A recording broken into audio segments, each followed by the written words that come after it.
ini ada satu slide yang beliau akan cerita panjang tentang slide ini. Ladies and gentlemen, mari kita beri tepuk tangan untuk Kak Apo. Monggo, Pak Sabri. Assalamualaikum warahmatullahi wabarakatuh. Alhamdulillah, hari ini adalah bagian yang tidak bisa kita pisahkan dari 30 tahun. Jadi wisuda saya waktu itu saya ingat Desember, sampai sama-sama di belakang itu Desember 1985 kami wisuda. Adik saya Alu ini memperkenalkan memperkenalkan temannya. Inilah temannya, kira-kira gambaran itu. Tapi waktu itu belum kita perhatikan bahwa lagi wisuda kan banyak banget orang. Kira-kira gambaran kayak gitu. Tidak lama setelah itu wisuda 85. 6 tahun setelah wisuda, ini si sarjana ini katanya orang tuanya keluarganya gelisah. Kok ini laki-laki belum ada kelihatan jodohnya? Kira-kira gambaran itu. Ada kakak saya sana cari jodoh, ibu saya cari jodoh, ibu saya. Termasuk adik saya, dia kirimkan foto yang itu foto pertama saya lihat benar. Kira-kira gambaran foto saya dikirimkan tahun 91 saya dikirimkan. Karena saya akan pulang waktu itu ke Indonesia, saya ke sekolah kelas 9. Dikenalkan lewat foto? Belum, jadi di foto dikenalkan.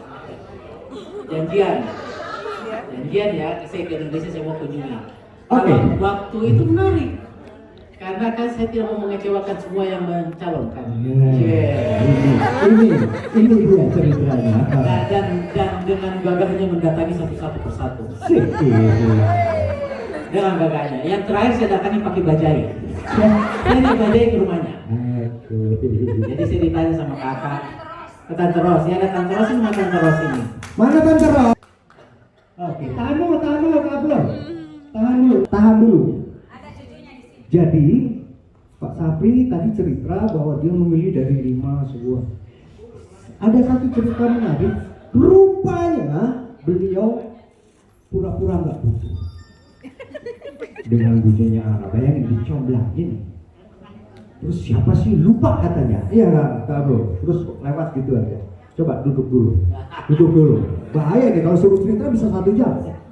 Panjang. Tapi ceritanya langsung dikemas lewat lagu. Silakan. Kita panggil dulu Fatihah.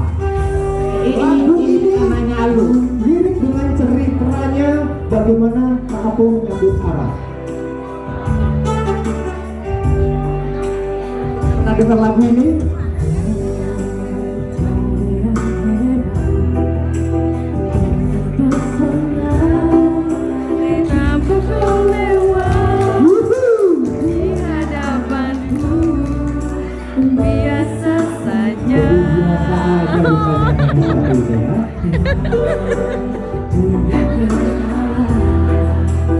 Lewatlah sudah, ada yang menari, pacaran diri, harus mengganggu. Rupanya terganggu juga. Menderita sehari-hari, bukan mengasihkan. Ya, semua.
Fatihah dari mana? Artis dari mana nih?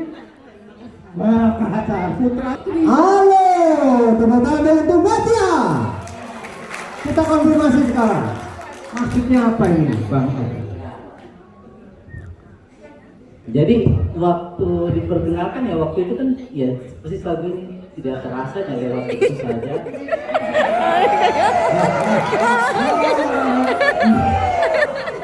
Makanya perlu napatilas kayaknya. Dan yang menarik sebenarnya waktu kami ternyata setelah kita tahu itu adalah rumahnya tidak jauh dari rumah kami. WTS. Dan yang lebih serunya sepupu saya mengatakan, di rumah sana tuh banyak cewek. Saya bilang, apa ada cewek tetangga banyak yang lain. Ternyata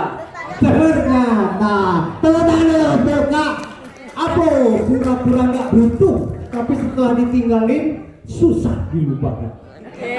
Dan akhirnya dasar orang Makassar nggak pernah takut, tidak ada rasa takutnya. Yang menarik, dia ngelamar di satu tempat. Mari kita dengar ngelamarnya gimana. Kalau saya kan dulu, Neng, enggak. Ini yang saya bingung. Waktu beliau cerita sama saya, ini nggak apa ini ngelamar atau ngancem? Saya nggak ada bedanya. Bagaimana melamarnya? Mari kita lihat apa yang dilakukan oleh Kak Safri. Silakan. Ayo. Video siapa ngelamar?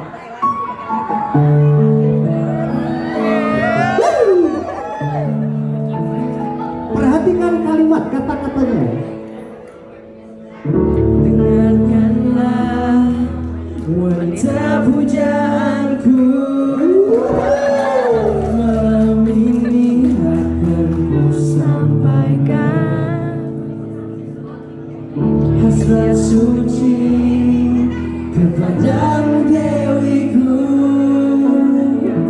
Dengarkanlah kesungguhan ini, aku bersuntingmu untuk yang pertama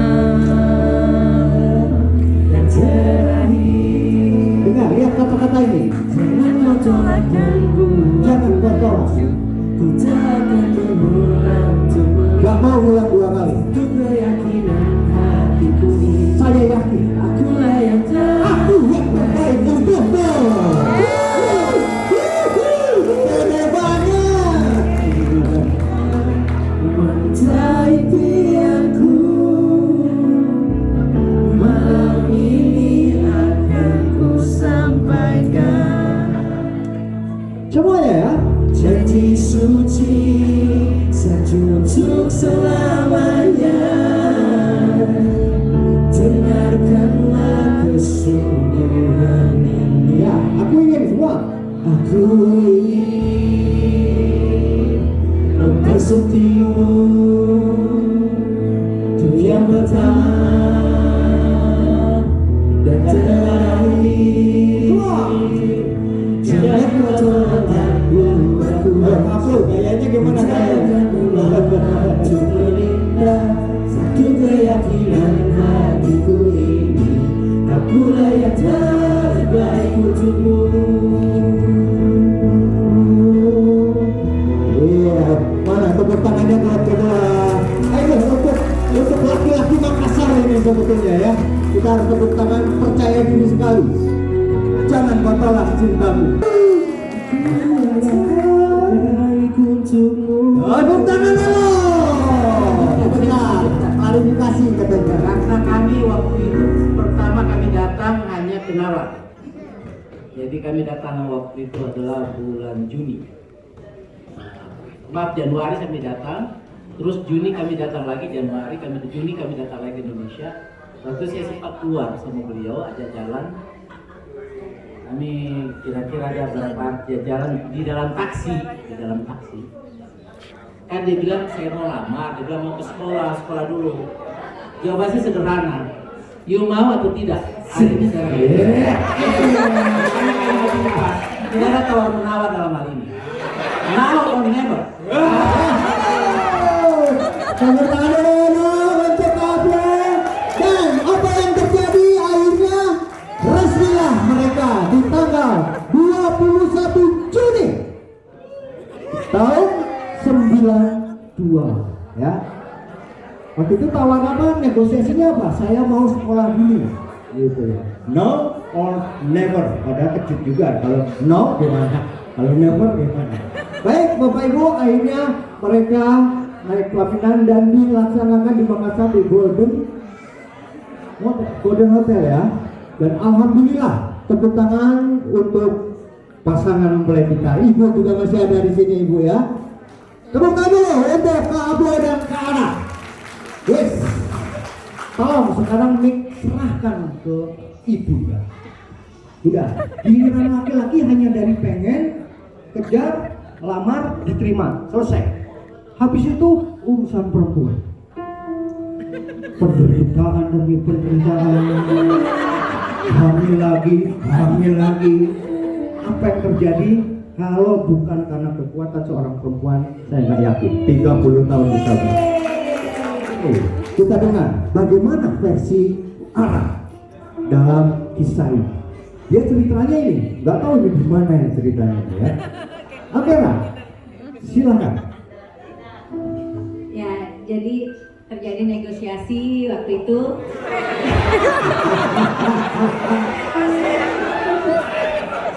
Saya nggak dikasih waktu untuk mikir. Jadi dalam taksi, mau nggak? Saya mau menikah. Terus saya bilang saya mau sekolah. Ya udah kalau enggak, ya enggak. Terus akhirnya saya mikir. Saya langsung jawab nggak Pak malam itu? Iya. Jawabnya aja sampai lupa. Baru 3 kali jalan, langsung melamar. Terus maaf nih Bu, agak-agak roaming. Jadi ya terpaksa saya bilang, tapi saya tetap boleh sekolah ya. Karena waktu berkenalan itu saya lagi dalam kursus bahasa, persiapan S2 ke Inggris. Jadi kami kursus bahasa, terus saya bilang, tapi saya nggak mau berhenti sekolah, saya mau lanjutin sekolah saya. Iya boleh, tapi kita menikah dulu. Saya bilang, boleh nggak setelah sekolah aja baru kita menikah? Enggak, mau sekarang. Buset deh.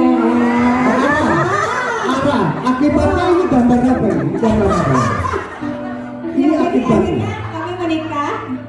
1 minggu setelah menikah, kami terbang masing-masing. Jadi Oke. saya ke Inggris, Kak Aplo kembali ke Prancis. Sekolahnya di Brest waktu itu, kami masing-masing terbang. Lah kok ini bisa terjadi? Gimana itu Dan ceritanya? karena masih cantik, baru malam ini saya bilang ya, di sana ternyata masih banyak juga yang suka. Buset deh, ini alasannya kenapa saya harus menikah dulu. Banyak penyesalan Di juga sana ya. banyak godaan. Baik, akhirnya Akhirnya banyak godaan, terus ya alhamdulillah. Jadi setiap libur, uang kami tuh uang beasiswa habis cuma untuk telepon-teleponan. Jadi atau libur, saya ke sana. Dia libur, dia ke saya. demi ini ya Ra ya? Demi ini, Demi perut ini ya? pernah bulan puasa kita buka puasa apa Pak? Buka puasaan ini. Sakit. Tapi sejak itu karena ngalamin susahnya orang baru jatuh cinta ya kan, saya jarang ketemu. Saya kan istilahnya LDR. Jadi jarang ketemu, terus baru ngerasain indahnya cinta Caila. Jadi saya berjanji saya nggak akan pernah mau lagi pisah dari orang ini lebih dari 3 bulan lamanya. Kalau 3 bulan saya ngikut karena saya perempuan, jadi saya harus ngalah. Jadi yang pertama Sampai itu sekarang saya nggak pernah pisah lebih dari 3 bulan. 3 bulan. Itu janji saya.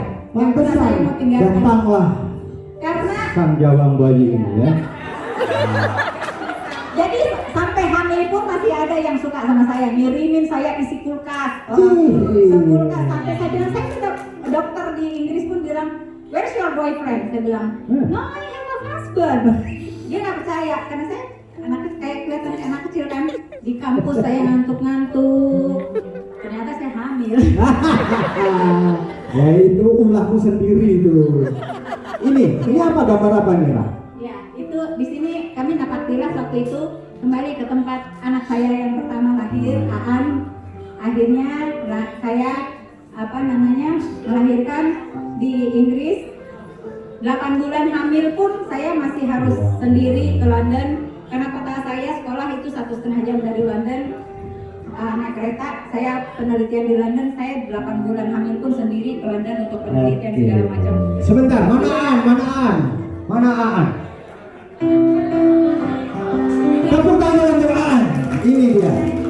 Tolong dampingi Aan, dampingi dulu Mama. Mama sudah bercerita tentang Aan. Nah, inilah anak pertamanya ya. Aan, rupanya kamu hasil LDR. Silakan lah. Ini ada apa Jadi, dengan Aan? Saya banyak kenangan berjuang dengan anak ini. Oh. Alhamdulillah. Umur 2 minggu saya bawa dia ke kampus.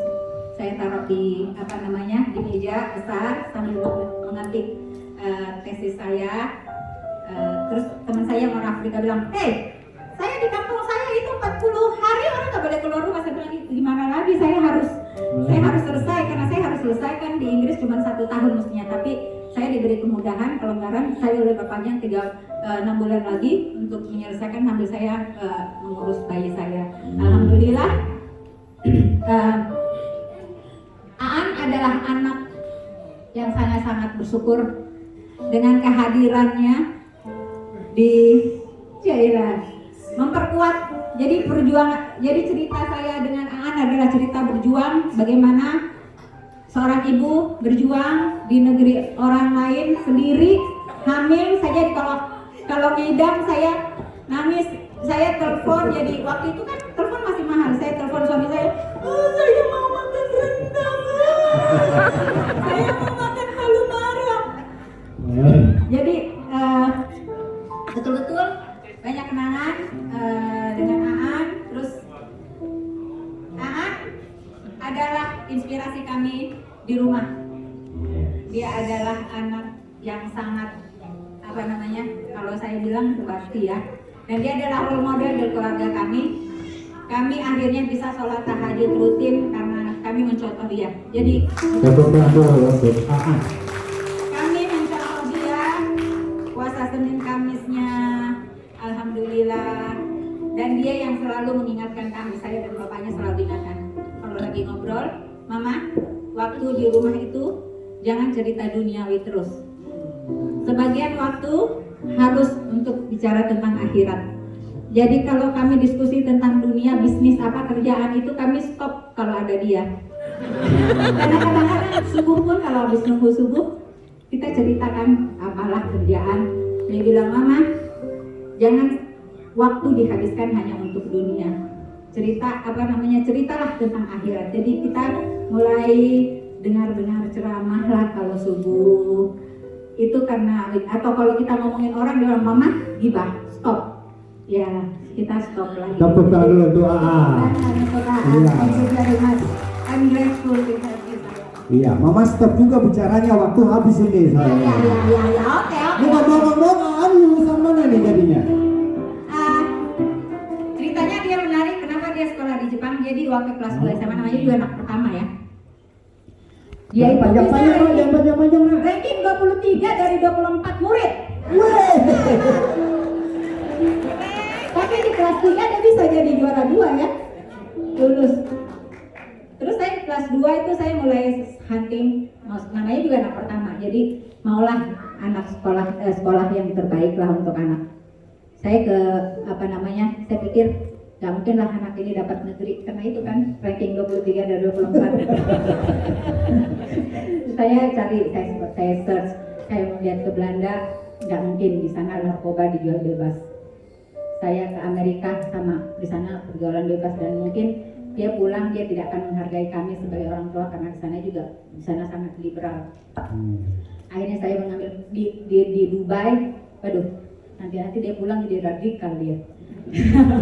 Maaf. Akhirnya saya mengambil keputusan, oke, mungkin sekolah yang terbaik adalah di Jepang. Jadi karena saya lihat orang Jepang itu sangat meskipun dia modern, tapi etika terhadap orang tua itu yang paling saya takutkan itu. Jangan dia sekolah jauh-jauh di luar negeri tapi pulang lalu melupakan kami. orang tua atau melupakan keluarga. Oke, terima kasih. Ya, lama-lama Ana jadi promosi Jepang nih nantinya. Cerita Aan. Iya, jadi akhirnya karena dia suka manga ya udah dia seneng banget. An, kamu sekolah aja di Jepang. Kami carilah beasiswa. Kami pegawai negeri kan, sekolah di Jepang. Jadi saya bikin perjanjian. An, kamu sekolah di Jepang harus dapat beasiswa. Siap. Alhamdulillah dapat beasiswa. Alhamdulillah. Tepuk tangan dulu buat Aan. Dapat beasiswa tapi mama kirimin uang apartemen, uang jajan dan uang uang mau jalan-jalan, uang makan cari sendiri. Dia adalah pekerja keras, jadi subuh jam 6 dia harus bersihkan kelas, kursi 100 berapa kamu angkat kan? Ya banyak lah, pokoknya 100 diangkat dulu, terus dibersihin, terus balikin lagi ke tempat masing-masing. Itu dia kerjakan pagi, terus pulang paginya, itu subuh ya dia kerjakan, pagi dia kuliah sampai sore, malam dia kerja di restoran, jam 6 sampai jam 1 pagi itu nggak boleh duduk. Luar biasa. Tepuk tangan dulu untuk Aan. Dari situ dia belajar banyak tentang masakan Jepang karena dia bekerja di salah satu restoran Korea terbaik di Jepang. Jadi banyak sekali dia dapatkan pengalaman tentang kulineri di sana. Oke. Dan pengalaman mandirian. Anak Wara cuma Aan aja. Kamu kiri nggak? Oh, siapa Empat lagi? sekarang ada. Siapa lagi? Ini yang kedua adalah Ais. Oke, tepuk tangan untuk Ais. Oh, masih ada rupanya. Tepuk tangannya berapa untuk anak keduanya Bu Ara dan Kak Abu nih. Ini adalah Ais. Tadi cerita berjuang, mahasiswa berjuang untuk sambil punya anak. Sekarang ini adalah cerita perjuangan ibu mempunyai anak yang bocor dan sakit ya. Sakitnya itu nggak bisa main-main, jadi dia bocor jantungnya sejak lahir. Jadi dia ada Tante Ria nggak? Tante Ria yang datang ke rumah. Halo Tante Ria. Dia yang anak kamu itu sakit. Oh ya? Karena saya kan kerja. Saya itu kerja agak-agak workaholic. Pulang malam. Jadi dia yang memberitahu saya bahwa anak saya sakit, baru saya sadar, oh ternyata anak saya sakit karena nangis suaranya kayak kucing. Dia 3 tahun, beratnya 9 kilo. Di situ kami merasakan betul-betul bagaimana kami di antara keterbatasan selalu aja ada yang menolong. Karena saya pikir kalau saya membayar sendiri biaya berobat itu pasti akan sangat mahal. Kebetulan waktu itu saya bekerja di Siemens. Ada sahabat saya, cuma satu dari Siemens. Ya, itu. Bos saya sangat almarhum, bos membantu. Kamu obatin dia kemanapun, kita yang akan membayar, kita akan membantu. Jadi itu mukjizat yang ada yang berbeda sekali ya. saja. Prioritas dan kami ke rumah sakit harapan kita selalu kontrol. Di situ saya melihat bahwa ternyata saya bukan orang yang sendirian menderita di sini, tapi banyak sekali ibu lain yang menderita yang anaknya juga sama dengan malah lebih parah dari anak saya. Jadi saya sedikit bersyukur, dan yang saya pelajari di anak saya Ais ini, dulu waktu kecil kan saya paksa-paksa belajar. Ais, belajar. Kenapa mama suruh saya belajar?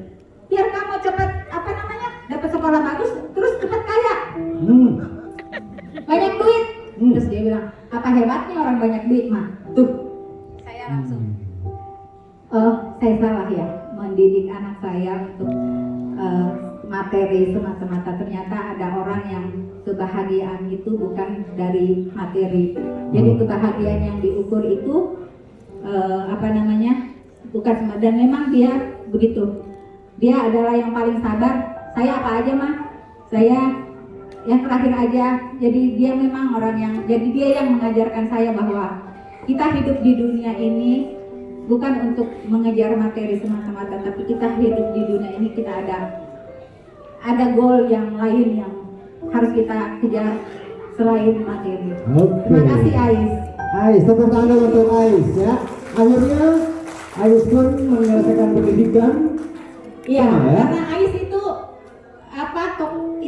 kakak, apa yang kakaknya lakukan ikut dia. Jadi dia nggak mendaftar kemana-mana setelah SMA, cuma mendaftar ke sekolah kakaknya. Oke. Untungnya juga dia dapat dapat beasiswa jadi Luar biasa. dia bisa ikut ya. Tepuk tangan dulu untuk dua putra Bu. Dia juga bekerja untuk menghidupi, mencari uang untuk makan dan Baik. jajan. Jadi saya juga tidak menuntut dia untuk berprestasi terlalu banyak karena mereka harus bekerja. Oke, Pak. Cukup dua? Ya, Tuh, cukup dua anaknya? 3. Oh, 3, masih ada. Ini jadi belum, ya. Ais Kita panggil anak ketiga kita, Abi. umur 6 tahun. Saya bilang saya udah nggak mau punya anak. Saya mau punya anak asal perempuan. Karena luar biasa nakalnya 2 anak laki-laki ini yang kecil, masya Allah. Nah, geser lah, geser lah. Mungkin cerita waktu Geser, nah. ada yang cerita nakalnya Ais. Nakalnya Aan. Itu kakeknya dibanjurin air dingin waktu tidur. Ini gambar apa nih, Kak? Nah, ini Akikah. Siapa? Abi. Nah, cerita Abi ini karena harus perempuan, saya harus berobat dan saya ditemani saya sama-sama Eli. Eli ini sahabat saya. Semuanya saya lakukan sama-sama. Jadi saya sama Eli ke Dr. Aden Salim di Pondok Indah. Kita mau semua punya anak perempuan karena dia juga anak pertamanya laki-laki. Alhamdulillah lahirlah Abi. Dan dia adalah cerita bagaimana kami berjuang di ibu kota mendidik anak untuk tetap berada dalam koridor yang baik. Ya. Susah sekali di ibu kota bagaimana pergaulan mereka. Kami nggak mau dia bergaul bebas. Itu sangat berat. Akhirnya saya memutuskan untuk tidak bekerja setelah Afi lahir. Saya mau komit, saya bekerja di rumah tapi ternyata kakak saya nggak mau katanya bekerja 9 to 5 tapi setelah itu dia act to 24. Nggak mau 9 to 5 tapi 8 to 24. Iya, malah saya bekerja di rumah malah tambah sibuk. Jadi ya ini akhirnya kami memang berusaha sangat keras supaya gimana caranya anak-anak kami meskipun hidup di ibu kota tapi pergaulannya kampung aja. Alhamdulillah kami ada di lingkungan kampung yang sangat asri. Luar biasa, satu hari ini ya. Iya. Tetangga kami orang kota tapi kita bergaul kampung ya Bu. Bergaul kampung ya Pak. Kami bergaul di kampung yang hidup di kota. Saya minta Pak Apo untuk bergabung dengan mereka ini. Ini yang bertanggung jawab. Jadi 3 orang anak ini. Tepuk tangan dulu teman Bapak Ibu semua untuk keluarga. Boleh geser ke sini dulu, supaya Kak Arang nggak silau. Nah ini satu lagi 4 anaknya. Kami punya anak keempat, tapi bukan hasil kami berdua, tapi adalah hasil Aan. Ini anak kami yang keempat. Kita panggil.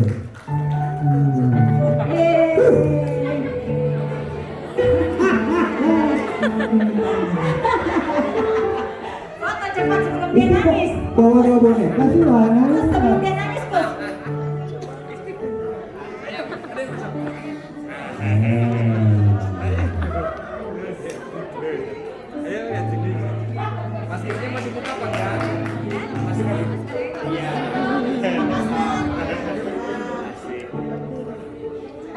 Iya. Coba.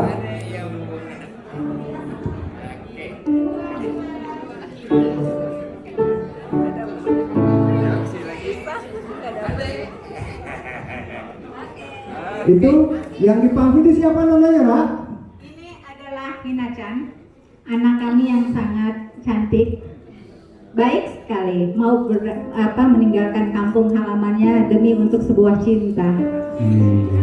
Mohon maaf, waktu mereka menikah kami tidak mengundang karena memang lagi masa pandemi yang sangat strict. Awal-awal pandemi kami hanya boleh 30 orang, sementara keluarga saya saja, keluarga inti 100 orang. Jadi mohon maaf apabila Bapak Ibu tidak hadir pada saat acara mereka. Tahun 2020 ya? 2020. Agustus. Demi cinta dia terbang sendirian. Oh. dari Jepang untuk menemukan cintanya. Alhamdulillah dapat suami yang baik, yang sayang, yang sarapan pun diantar. Saya pikir Kak Aplo baik banget sama saya, ternyata suami saya jauh lebih baik lagi terhadap istrinya. Dan sampai akhirnya dapat Datanglah. ini dia. Itu rupanya ya yang di pangku ini. Siapa namanya ini? Dua Haru, namanya Dua Haru Watanabe. Kenapa pakai Watanabe? Karena biar dapat paspor Jepang harus ada farm Jepangnya. Jadi kami tetap, jadi biar dapat warisan juga dari kakeknya. Dari kakek Jepang. Bapak Ibu, itulah formasi lengkap keluarga Pak Sabri dan Ara ya. Sama bentuknya bahagia mereka, dan tentunya semua ini tidak terlepas dari dukungan seseorang ya, yang bisa kita saksikan malam ini pun masih bertahan. Silakan, siapa itu Bara? Boleh. Oh, ini udah foto bareng? Coba foto dulu.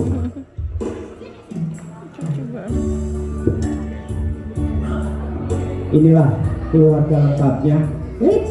Hebat nih. Dua Chan. Kita beri tepuk tangan sebagai dukungan doa buat keluarga Ara dan Kak Aplo. Ini formasi di foto ini ya. Iya. Nah, berikutnya coba tolong dijelaskan siapa beliau yang sangat berjasa ini, Bang. Ya, siapa lagi kalau bukan ibu ya? Kita panggil ibu Ibu. Dari keempat orang tua kami, tinggal inilah yang masih ada. Alhamdulillah. Dan inilah masih formasi sehat. lengkapnya ya. Silakan kita ambil dulu gambarnya.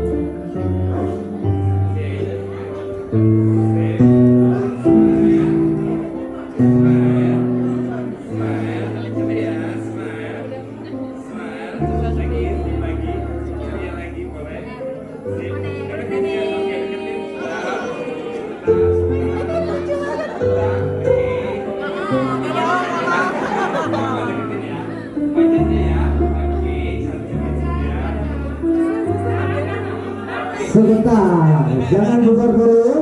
Saya akan panggilkan Mbak Rini. Itu adalah salah satu keluarga dari keluarganya Ara. Mana Mbak Rini? Ini ada arti tersendiri di sini. Silakan Mbak Rini.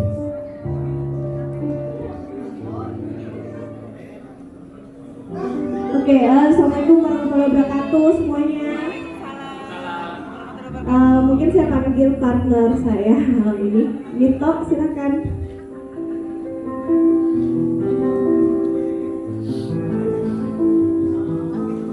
Agak cepat ya, kami pikir masih ada 15 menit lagi. Ya, persembahan sedikit dari Lamude. Tepuk tangan untuk Lamude.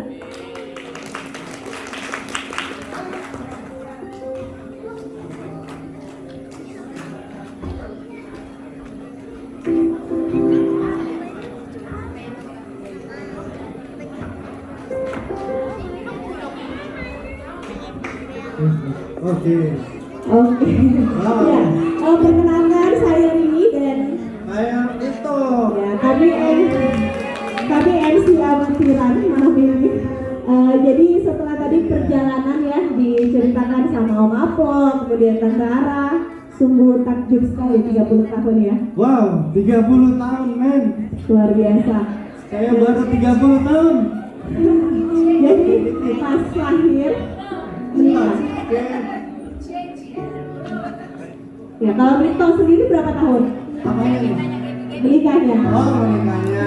Saya baru 4 tahun. Baru 4 tahun. 4 tahun lancar aja atau gimana? Oh, lancar. Lancar. Lancar karena ada Cynthia di sini. Kayaknya Alhamdulillah ya kalau lancar. Ibu Ya, rektor jadi- mau istirahat dulu kelihatannya. Oh iya ya, silahkan Mama Aji. Ya, jadi 30 tahun ini sungguh luar biasa, penuh rintangan, penuh tantangan, challenging-nya luar biasa. Tapi saya ingat pesan Tante Ara sama Om Aplo tadi siang di pengajian yang sangat intimate, bahwa satu kunci yang bisa mereka berhasil melewatinya adalah saling menguatkan. Oke, betul. Betul ya. Ya. Karena peran istri penting ya, buat menguatkan. Betul sekali. Iya, saya juga dibantu istri biar kuat. Betul. Dibantu Cynthia biar tadi ya. Iya. Jadi mungkin saya ada feedback sedikit, tadi nggak sempat ngomong. Saya mau makasih sama panitia acaranya tadi pengajian. Menurut saya pribadi feedback saya sangat bagus sekali karena intimate dan juga Tantara dan Om Aplo. Menurut saya pernah baca artikel bahwa salah satu 4 kunci untuk best self healing atau pengobatan terbaik untuk diri kita adalah yang pertama, kita senyum atau tarik nafas. Tadi kita dibantu afirmasi tarik nafas, senyum, tarik nafas, senyum. Kemudian yang kedua itu jangan membohongi diri kita atau jujur sama diri sendiri. Nah, tadi itu kita diminta apa sih sebenarnya yang kita inginkan? Kita diminta tutup mata, kita diminta